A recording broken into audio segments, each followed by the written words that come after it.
Hello friends.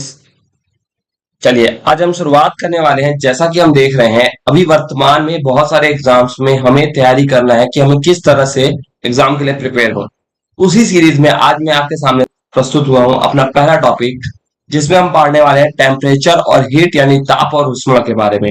ठीक है दोस्तों, शुरुआत करते हैं हम सबसे पहले अपने टॉपिक टेम्परेचर को लेकर के। मैं अपनी यूट्यूब के पहले चैनल पर पहली वीडियो के साथ आपके समक्ष उपस्थित हुआ हूं, जिसमें हम पढ़ने वाले टेम्परेचर के बारे में। तो अगर हम बात करें टेम्परेचर होता क्या है, तो टेम्परेचर के थ्रू हमको ये पता चलता है कोई भी ऑब्जेक्ट या कोई भी अगर हम देखें थिंग्स, उसमें हीट है या कोल्ड है। तो ताप किसी वस्तु का वह गुण है जो वस्तु के ठंडे या गर्म होने को बताता है। अगर हम इससे एग्जाम में बात करें तो इससे क्वेश्चन बनता है कि ताप एक कौन सी राशि है। तो यहाँ पे मार्क करिएगा आप कि ताप एक अदिश राशि है। कौन सी क्वांटिटी है? स्केलर क्वांटिटी है। अब ये देखिए कि आप हमेशा एग्जाम में जाते हैं, वहां पे ये प्रश्न सामान्यतः पूछा ही जाता है कि आप स्केलर यानी अदिश और वेक्टर यानी सदिश में कैसे अंतर करेंगे। तो हम यहाँ पे देखें तो हमने एक ट्रिक बनाई है अदिश राशि के लिए। किसके लिए? अदिश राशि यानी स्केलर क्वांटिटी के लिए हमने एक ट्रिक बनाई है, हम इसी पर बात कर रहे हैं। इस ट्रिक में हम सबसे पहले देखते हैं उस ट्रिक का नाम क्या है? उस आर्द्रता की चाबी दो। क्या है हमारा ट्रिक? उस आर्द्रता की चाबी दो। इस ट्रिक से हम सभी स्केलर क्वांटिटी को पढ़ते हैं। इसमें सबसे पहले U रिप्रेजेंट करता है ऊर्जा यानी एनर्जी को। आप इसे नोट करेंगे, ऊर्जा यानी एनर्जी। स से अगर हम बात करें तो स से एक और क्वांटिटी हमारे सामने आती है जिसका नाम है समय, टाइम। तो U से ऊर्जा, स से समय। आयतन, अ से बात करें तो हम क्या आएगा? आयतन यानी वॉल्यूम। एक और अदिश राशि जिसकी बात की जा रही है वो है आयतन। द्र से द्रव्यमान, ये अदिश राशि है जिसमें हमें दिशा की आवश्यकता नहीं होती, इसमें हमें केवल परिमाण चाहिए। जबकि अगर हम सदिश राशि वेक्टर क्वांटिटी की बात करें तो इसमें हमें दिशा और परिमाण यानी डायरेक्शन और मैग्नीट्यूड दोनों की रिक्वायरमेंट होती है। ठीक है दोस्तों, चलिए अगर इसी कड़ी पर हम बात करें तो त से होता है ताप यानी टेम्परेचर। क हमारे एग्जाम में सबसे ज्यादा इंपॉर्टेंट टर्म्स है, यानी कार्य की बात करते हैं। और इसे नोट कर लीजिएगा, अगर आप प्रीवियस ईयर के क्वेश्चन पेपर पर बात कर रहे होंगे तो कार्य से बहुत सारे प्रश्न पूछे गए हैं। अगला क्वांटिटी हमारा है चाल यानी स्पीड। और वी से जो हमने देखा था विद्युत धारा यानी इलेक्ट्रिक करंट की बात की जाती है। और दो से दाब यानी प्रेशर की। तो याद रखिए इतनी अदिश राशियां हमारे पास है। इनके सिवाय अगर आपसे एग्जाम में कोई भी पूछा जाता है, कोई भी प्रश्न आते हैं संबंधित प्रश्न, तो आप उसे सदिश राशि में टिक कर सकते हैं। अगर मैं इंपॉर्टेंट की बात करूं एग्जाम में, तो आपको कार्य और विद्युत धारा दो चीजों को स्पेशली नोट करना है। अपने नोट्स में मार्क कर लीजिए कि एग्जाम में पूछे जाते हैं। तो अदिश राशि में एक हमें ताप भी मिला। अगर हम देखें तो अदिश राशि की ट्रिक भी हमने देख ली। इन सभी क्वांटिटी को आप स्केलर के अंतर्गत रखेंगे और जो भी पूछा जाता है इससे संबंधित अन्य, इसे आप वेक्टर में रखेंगे। ठीक है दोस्तों, देखिए अगर हम बात करें इसका एसआई मात्रक, तो इसका एसआई मात्रक होता है केल्विन। अगर हम टेम्परेचर की बात करें तो टेम्परेचर को मेजर करने के लिए, मापन करने के लिए हमारे पास कुल 4 राशियां हैं। कौन कौन सी? केल्विन, फ़ारेनहाइट, र्यूमर और आपका सेल्सियस। इन 4 स्केल से हमसे प्रश्न पूछे जाते हैं जिस पर हम आगे बात करेंगे। तो देखिए अगर हम बात करें ताप, तो इसके मात्रक में, तो ताप को अगर हम 1 कैलोरी में देखें तो इसकी वैल्यू होती है 4.2 जूल। अगर हम इसकी एग्जैक्ट वैल्यू की बात करें तो 4.186 जूल होती है, जिसको हम अप्रोक्सीमेटली 4.2 जूल बोल रहे हैं। एक प्रश्न और हमने देखा एग्जाम में, 1 किलो कैलोरी में कितना होता है। जहां पे किलो वर्ड आया तो आप इसे 1000 से मल्टीप्लाई कर दीजिए और इसकी वैल्यू हो जाएगी 4186 जूल। ये नोट कर लीजिएगा दोस्तों, ये हमेशा एग्जाम में पूछा गया है। अगर हम इससे बड़े मात्रक की बात करें तो BTHU यानी इसका फुल फॉर्म होता है ब्रिटिश थर्मल यूनिट, जिसकी यूनिट का वैल्यू होता है 252 कैलोरी। ये भी एग्जाम में पूछा गया है। ठीक है, तो अगर आपसे पूछा जाए ताप क्या है, तो ताप किसी वस्तु का वह गुण है जो वस्तु के ठंडे या गर्म होने को बताता है। ताप एक अदिश राशि है जिसका हम एसआई मात्रक की बात करें तो केल्विन है। कुछ एसआई मात्रक पर हमने पहले चर्चा कर चुकी है, वो भी आपके सामने नेक्स्ट वीडियो में हम ले आएंगे। जिसमें हम बात करें तो हमने बात की थी लंबाई, जिसका एसआई मात्रक होता है मीटर, द्रव्यमान जिसका किलोग्राम, समय सेकेंड, विद्युत धारा एम्पियर, ताप केल्विन। पदार्थ की मात्रा, मैटर ऑफ क्वांटिटी, जिसको हम मोल से रिप्रेजेंट करते हैं। और लास्ट में आता है आपका ज्योति तीव्रता, ल्यूमिनस इंटेंसिटी, जिसे हम रिप्रेजेंट करते हैं कैंडेला में। जैसे हम पिछले क्लास में भी बात किए थे कि ज्योति तीव्रता यानी कैंडेला वाला एग्जाम में हमसे स्पेशली पूछा जाता है, क्योंकि बाकी सभी यूनिट को हमने 1960 में एक्सेप्ट किया था, जबकि ज्योति तीव्रता वाला कैंडेला यूनिट को हमने 1971 में एक्सेप्ट किया है। अब बात करते हैं प्रयोगशाला यानी लेबोरेटरी में। हम अधिकतम 10 टू द पावर 8 केल्विन से न्यूनतम 10 टू द पावर -8 केल्विन तक का टेम्परेचर प्रोड्यूस कर सकते हैं। ध्यान देने वाली बात यह है दोस्तों कि अगर हम सूर्य के केंद्रीय भाग का, सेंट्रल पार्ट का भी अगर हम टेम्परेचर देखें तो वो कितना होता है, 10 टू द पावर 7 केल्विन के आसपास होता है। मतलब लैब में हम सूर्य के सेंट्रल पार्ट से भी ज्यादा टेम्परेचर प्रोड्यूस कर सकते हैं। और इसी का हाल ही में एग्जांपल है कि हमने देखा है, चीन ने क्लेम किया है कि उसने सूर्य आर्टिफिशियल यानी कृत्रिम रूप से सूर्य का निर्माण किया, जो भविष्य में सूर्य से ऊर्जा समाप्त होने के बाद प्रयोग किया जाएगा। ठीक है दोस्तों, चलिए जैसा मैंने बताया ताप के हमारे पास 4 स्केल है। पहला स्केल हम ध्यान देंगे सेल्सियस स्केल है। कौन सा स्केल है? सेल्सियस। इसका आविष्कार स्वीडन वैज्ञानिक सेल्सियस ने किया था, इसीलिए इसको कहा गया सेल्सियस पैमाना। पहला याद रखेंगे। इसमें अगर हम नोट करें फ्रीजिंग पॉइंट हिमांक, हिमांक क्या होता है? जिस ताप पर वस्तु क्या हो जाए, बर्फ यानी ठोस अवस्था में आ जाए। किसमें आ जाए? ठोस अवस्था में परिवर्तित हो जाए, तो उसे हम बोलते हैं फ्रीजिंग पॉइंट। और वह ताप जिस पर वस्तु वाष्प बन जाए यानी गैसियस अवस्था में आ जाए, गैसीय रूप में आ जाए, उसे हम क्या बोलेंगे? क्वथनांक यानी बॉइलिंग पॉइंट। और इन दोनों के बीच में एक और पॉइंट होता है जिसे हम बोलते हैं मेल्टिंग पॉइंट, जिसको हम हिंदी में बोलते हैं गलनांक। क्या बोलते हैं? गलनांक, जिस पर वस्तु क्या होगी? द्रव अवस्था में। तो हमारे पास पदार्थ की 3 मुख्य अवस्था है, ठोस, द्रव, गैस, और यह टेम्परेचर यानी ताप के आधार पर ही परिवर्तित होती रहती है।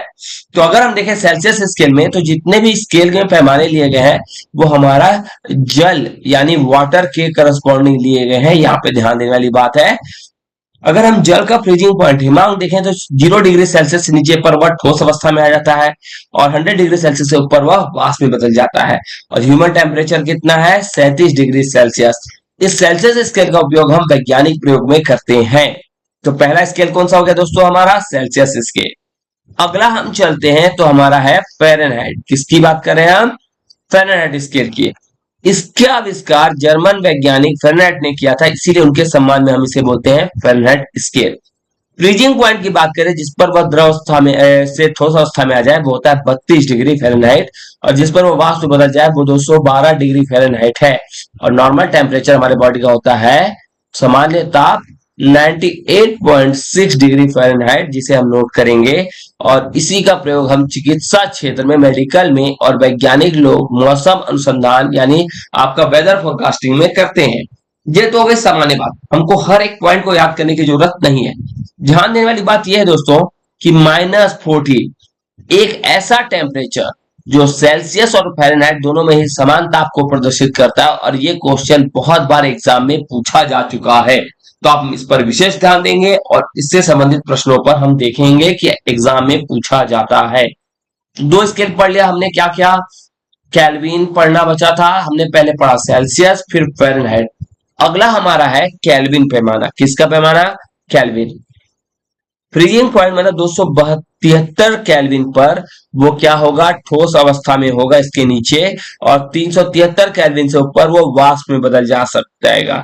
तो अगर हम इसका मेल्टिंग पॉइंट की बात करें जिस पर वो गलनांक बोला जाता है, वो कितना होगा? 273 से 373 केल्विन के बीच वो क्या होगा? द्रव अवस्था में होगा। ठीक है, यह ध्यान देंगे दोस्तों। अगर हम ह्यूमन टेम्परेचर की बात करें तो नॉर्मल 310 केल्विन होता है। अब यहाँ पे हमारा इंपॉर्टेंट पॉइंट यह है एग्जाम में कि 0 केल्विन यानी -273 डिग्री सेल्सियस वह न्यूनतम संभव ताप है, इस पर अणु गति करना बंद कर देते हैं। तो इससे न्यूनतम ताप हमारे लिए संभव नहीं है। इसी को हम परम शून्य ताप या आदर्श ताप यानी एब्सोल्यूट टेम्परेचर या आइडियल टेम्परेचर कहते हैं। वो क्या है? 0 केल्विन या -273 डिग्री सेल्सियस। इसे विशेष तौर पर दोस्तों नोट कर लीजिएगा, क्योंकि ये बहुत बार एग्जाम में हमसे पूछा जा चुका है। ठीक है, चलिए दोस्तों अब हम अंतिम स्केल पर चलते हैं जिसका नाम है र्यूमर पैमाना। क्या पढ़ेंगे अब हम? र्यूमर पैमाना। अगर ह्यूमर पैमाना में बात करें तो इसका फ्रीजिंग पॉइंट 0 आर यानी इस पर यह ठोस अवस्था में होगा, और 80 आर रेडियर पर यह क्या होगा, वाष्प अवस्था में बदलना शुरू हो जाएगा। ह्यूमन टेम्परेचर की बात करें तो 29.6 लगभग 30 ह्यूमर पर वो हम क्या देखते हैं, नॉर्मल हमारा शरीर का ताप है। सूर्य के केंद्रीय भाग का ताप जैसे मैंने आपको बताया था 10⁻7 केल्विन है, जिसको हमने देखा लैब में हम 10⁸ केल्विन है ना, -8 केल्विन से 10⁸ केल्विन तक का टेम्परेचर प्रोड्यूस कर सकते हैं, जो सूर्य के केंद्रीय भाग के ताप से भी कई गुना अधिक है। ठीक है, तो यहाँ पे हमने 4 स्केल पढ़ लिया दोस्तों। उसमें कुछ इंपॉर्टेंट पॉइंट हमने पढ़ा कि -40 डिग्री सेल्सियस और फ़ारेनहाइट दोनों समान है, 0 केल्विन आदर्श टेम्परेचर है, इसे ध्यान रखिएगा। और अगला हम देखें तो अभी तक हमने देखा एग्जाम में टेम्परेचर कन्वर्जन का फॉर्मूला, किसकी बात कर रहे हैं, ताप परिवर्तन का सूत्र, टेम्परेचर कन्वर्जन, इससे कई बार क्वेश्चन पूछे गए हैं। तो कई बार हमने देखा सेल्सियस से फ़ारेनहाइट या फ़ारेनहाइट से केल्विन में टेम्परेचर कन्वर्जन को पूछा जा चुका है। तो हम सबसे पहले बात करते हैं सेल्सियस से फ़ारेनहाइट या फ़ारेनहाइट से केल्विन या सेल्सियस से केल्विन कैसे बदलते हैं। तो याद रखिएगा, जो ऊपर स्केल होता है वो दिखाता है आपको फ्रीजिंग पॉइंट को, किसको बताता है, फ्रीजिंग पॉइंट, और नीचे वाला होता है स्केल डिफरेंस। क्या बताता है ये, स्केल के डिफरेंस को।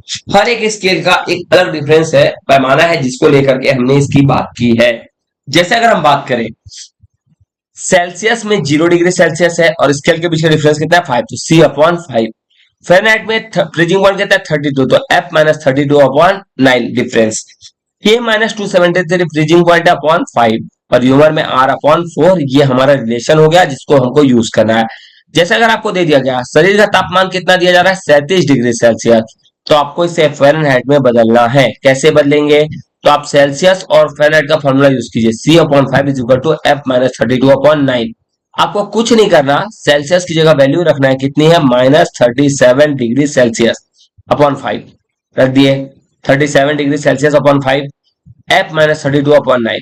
तो आप इसको मल्टीप्लाई करेंगे तो 37 इंटू 9 कितना हो जाएगा आपका, 333। ठीक है, और F 5F-160 हो गया, आपने 5 से मल्टीप्लाई किया, 5 इंटू 35। अगर हम इसको सिंपली देखें तो 37/5, इसको और सिंपली कर लेते हैं, F-32/9। अगर हम इसको मल्टीप्लाई करें तो 5 5 जा 25, 5 6 जा 30, 5 7 जा 35 हो गया दोस्तों, 5 7 35, पॉइंट लगा दिए, हो गया आपके पास 20, 5 चौक 20। मल्टीप्लाई करेंगे 9 से और F-32 मल्टीप्लाई कीजिए, 9 4 जा 36, 3 कैरी, 9 7 जा 63 इन plus 3 66 is equal to F-32। अब F को हमको निकालना है, माइनस इस तरफ आएगा तो 66.6 प्लस 32 इज इक्वल टू हो जाएगा आपका 6 + 3 9 98.6, जो हमारा एग्जैक्ट वैल्यू है फ़ारेनहाइट स्केल में। तो अगर एक स्वस्थ मनुष्य का तापमान देखें तो 98.6 फ़ारेनहाइट होता है, तो सेल्सियस में 37 और फ़ारेनहाइट में 98। अब एक चीज और दोस्तों, अगर हम इसी को केल्विन में बदलते हैं तो हम क्या करेंगे, तो Celsius upon 5 is equal to K-273/5 ले लेंगे। ठीक है दोस्तों, यहाँ 5 5 दोनों तरफ है, डिनोमिनेटर में कैंसिल हो जाएगा, तो सेल्सियस की जगह रख ले 37 इज इक्वल टू K-273। अब हमको निकालना वैल्यू किसमें है, केल्विन में। तो आप क्या करिए, 37 तो यहाँ है, माइनस को इस तरफ ले आइए, प्लस हो जाएगा, तो वैल्यू कितनी आएगी, 7 + 3 10, 7 + 3 10 + 1 कैरी 1 और 2 + 1 3, कितना है 310 केल्विन। तो अगर 37 डिग्री सेल्सियस को हम फ़ारेनहाइट में बदले तो आएगा 98.6 फ़ारेनहाइट, और अगर हम इसे बदले केल्विन में तो 310 केल्विन। और इस तरह से इस सूत्र को हम इंपॉर्टेंट मानते हैं, जिससे हम टेम्परेचर कन्वर्जन कर सकते हैं बड़ी ही आसानी से। दोस्तों ये सूत्र को हमको विशेष तौर पर ध्यान रखना है। और अगर हम टेम्परेचर के आगे पार्ट पर चले तो टेम्परेचर से एक प्रश्न आता है जिसका हम यूज करते हैं। ये तो हमारा कुछ नॉर्मल हो गया कि जल का बहाव नॉर्मली 0 डिग्री सेल्सियस, जिस पर वो फ्रीज होगा, फ्रीजिंग पॉइंट 32 डिग्री फ़ारेनहाइट या 273 केल्विन है। कमरे का सामान्य ताप 27 डिग्री सेल्सियस, 80 डिग्री फ़ारेनहाइट या 310 केल्विन। मानव शरीर का तापमान 37 डिग्री सेल्सियस, जिसको आप कन्वर्ट कर सकते हैं, और जल का उबालाव यानी इसको आप बोलते हो क्या, freezing point, melting point, boiling point, इस पर बात कर रहे हैं, तो आप इसे 100 डिग्री सेल्सियस से कन्वर्ट करने के लिए प्रैक्टिस कर सकते हैं। तो यहाँ पे आपके न्यूमेरिकल के कुछ क्वेश्चंस तैयार हो गए जिसे आप सॉल्व कर सकते हैं। ठीक है, चलिए इसी कड़ी पर हम आगे बढ़ते हैं और हमारा अगला टॉपिक है तापमापी यानी थर्मोमीटर। तो हम बात करते हैं थर्मोमीटर पर। यह होता क्या है? तो थर्मोमीटर वह उपकरण है जिसके द्वारा किसी वस्तु के तापमान यानी टेम्परेचर को मापा जाता है। हमारे से डेफिनेशन तो पूछेगा नहीं दोस्तों, हम इसके प्रकार पर चलते हैं। तो टेम्परेचर 3 टाइप से होता है। पहला लिक्विड थर्मोमीटर, द्रव तापमापी। दूसरा होता है गैसियस थर्मोमीटर, गैस तापमापी। और तीसरा होता है थर्मोकपल तापमापी यानी ताप युग्म तापमापी। देखिए, द्रव में हम देखें तो हम दो चीज यूज करेंगे, या तो पारा या तो अल्कोहल। दोनों में अंतर क्या है कि पारा का फ्रीजिंग पॉइंट होता है -30 डिग्री से 350 डिग्री सेल्सियस तक का। तो यहां से कम टेम्परेचर पर हम पारा का प्रयोग नहीं कर पाएंगे, हम आगे पढ़ेंगे। जो डॉक्टर यूज करता है इसमें भी पारा यानी मरकरी का यूज होता है दोस्तों, और इसमें 94 से 120 डिग्री फ़ारेनहाइट तक का टेम्परेचर इंडिकेट किया जाता है। तो चलिए हम अपने पहले भाग पर चलते हैं, द्रव तापमापी पर। किस पे चलते हैं? Liquid thermometer. तो इस प्रकार के तापमापी में लिक्विड यानी द्रव का प्रयोग किया जाता है। द्रव में भी किसका? पारा या अल्कोहल, दोनों का प्रयोग कर सकते हैं।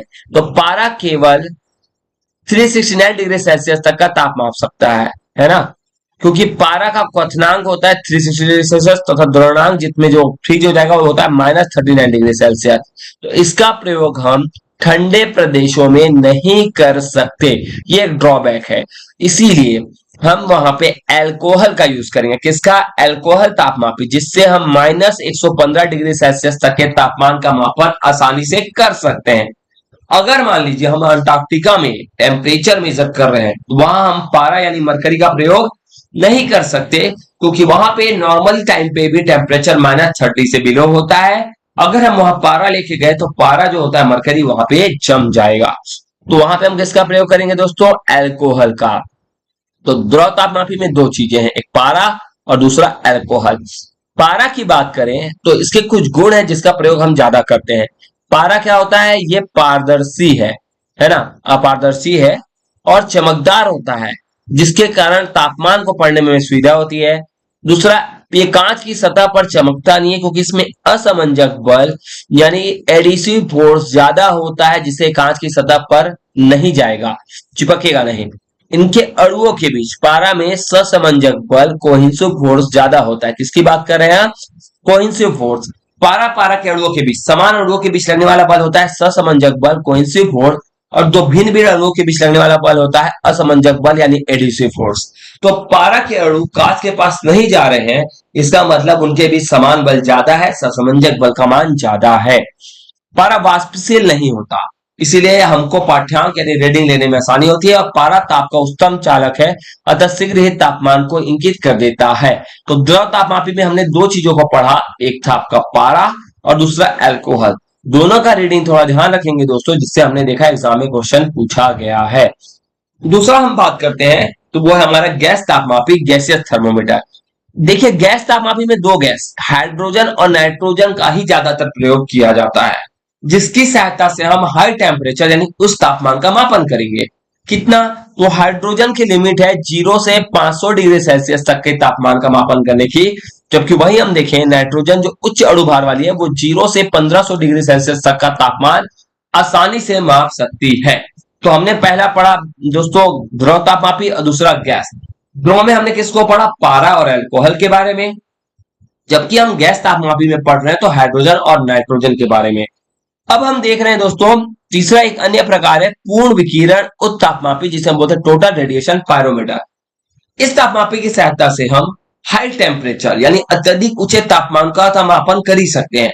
पर एक खास बात है दोस्तों कि इसे हमें तापमान मापन करने के लिए वस्तु के संपर्क में नहीं रखना पड़ता, दूर से ही हम तापमान का मापन कर सकते हैं। इसीलिए यह हमारे लिए ऐसे उपकरणों के लिए जिसका तापमान बहुत ज्यादा है, जैसे सूर्य, तो वहां पे हम किसका प्रयोग करेंगे? पूर्ण विकिरण तापमापी का। क्लियर है दोस्तों? जब टेम्परेचर बहुत ज्यादा है तो वहां पे हम पूर्ण विकिरण तापमापी जैसे थर्मोमीटर का प्रयोग करते हैं। पर इसके भी ड्रॉबैक हैं कि इससे हम 800 डिग्री सेल्सियस के नीचे के ताप को नहीं माप सकते। जैसे अगर हम बात करें तो इसका प्रयोग हमने कहा किया सूर्य के तापमान के मापन में। चलिए दोस्तों, अगर हम देखें इसके बाद भी हम कुछ अन्य तापमाप की भी बात कर लेते हैं। तो वो पहला अगर हम देखना चाहें अन्य में, तो वो है प्लेटिनम रेजिस्टेंस थर्मोमीटर। जिससे है इसमें प्लेटिनम, इसमें ताप मापने हेतु धातु के तार को विद्युत प्रतिरोध में परिवर्तन करके किया जाता है। इस सिद्धांत पर यह कार्य करता है। लिमिट है इसकी -200 से 1200 डिग्री सेल्सियस तक का। किसका? Platinum resistance thermometer. अगला बात करते हैं जो हमने पढ़ा था थर्मोकपल यानी ताप युग्म तापमापी। इसमें दो तारों की सहायता से तापमान मापा जाता है और इससे 200 से 1000 डिग्री सेल्सियस तक का तापमान मापा जा सकता है। अगर हम लास्ट बात करें प्रकाशी यानी आपका लाइटिंग थर्मोमीटर, तो इसकी लिमिट होती है 600 से 2700 डिग्री सेल्सियस तक के तापमान मापन करने की। तो यहां पे हम टेम्परेचर और थर्मोमीटर दोनों के बारे में डीपली पढ़ चुके हैं दोस्तों। तो अगर आपको पसंद आया हो ये वीडियो, तो आप इस चैनल को लाइक करिए, ज्यादा से ज्यादा अपने दोस्तों को भी सब्सक्राइब करिए, और जितना ज्यादा आप अगर हमारे चैनल को प्रमोट करेंगे, हम उतने ही ज्यादा आपके कॉम्पिटिटिव एग्जाम के जो वीडियो हैं उनको लेकर के आपके समक्ष उपस्थित होंगे। और यहां पे हम एकदम डीपली बात करेंगे कि हर एक क्वेश्चन किस तरह से आते हैं। टॉपिक के साथ साथ हम ऑब्जेक्टिव प्रश्नों की भी श्रृंखला आपके समक्ष लाएंगे। तो आपका एक ही काम है दोस्तों कि आप बेहतर तरीके से पढ़िए और अपना फीडबैक हमारे कमेंट सेक्शन में जरूर दीजिए, और ज्यादा से ज्यादा इसे शेयर करिए ताकि हमें भी प्रमोशन मिल सके और आप भी हमारे चैनल के माध्यम से बहुत अच्छे से तैयारी कर सकते हैं। इसके लिए मैं अब आपसे इस चैनल पर अभी के इस वीडियो से विदा लेता हूं और आप सबका धन्यवाद करता हूं कि आप हमारे साथ जुड़े रहे और बहुत अच्छे से तैयारी करें ताकि आप जिस भी एग्जाम की तैयारी करें उसमें आपका सिलेक्शन जरूर हो।